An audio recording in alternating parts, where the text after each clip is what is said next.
இந்த ஒரு காய் சாப்பிட்றதுனால ஹீமோகுளோபின் லெவல் எவ்வளோ ஃபாஸ்ட்டாக இன்க்ரீஸ் ஆகும்னு நான் போன வீடியோவில் சொல்லியிருந்தேன். ரெசிபியும் போட்டிருந்தேன். ஒரே மாதிரி சாப்பிட கண்டிப்பாக போர் அடிக்கும் தான் நல்லாயிருக்கும். இந்த மெத்தட்லேயும் செய்யலாம். இது ரொம்ப டேஸ்ட்டாக இருக்கும். ட்ரை பண்ணி பாருங்கள். இது நம்ம ஃபுல்லாக ஆயிலில் மட்டும்தான் பண்ண போகிறோம். தண்ணி ஆட் பண்ண மாட்டோம். சுண்டைக்காய் நான் எப்படி நசுக்கிறதுன்னு போன வீடியோவில் சொல்லியிருந்தேன். அதை பார்த்து ரெஃபர் பண்ணிக்கோங்க.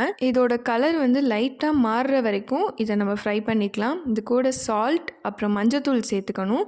கறி மசாலா இல்லைனா மட்டன் மசாலா இது ரெண்டுத்தில் எது இருந்தாலும் நீங்கள் போட்டுக்கோங்க. வீட்டில் அரைச்ச கறி மசாலா இருந்தாலும் ஓகே தான். அப்புறம் சில்லி பவுடர் ஆட் பண்ணிக்கோங்க. எவ்வளோ வேணுமோ உங்களோட காரத்துக்கு நீங்கள் எவ்வளோ சாப்பிடுவீங்களோ அதுக்கு தகுந்த மாதிரி ஆட் பண்ணிக்கலாம். இந்த ரெசிபி நீங்கள் சாதத்து கூட நல்லெண்ணெய் ஊற்றியும் சாப்பிடலாம். இல்லை ஏதாவது குழம்பு கூடயும் நீங்கள் ஆட் பண்ணி சாப்பிட்லாம். இன்றைக்கி வீட்டில் மணத்தக்காளி சாறு வச்சுருந்தாங்க. தேங்காய் பால் நிறையா ஊற்றி இந்த காம்போ வந்து ரொம்பவே சூப்பராக இருக்கும்.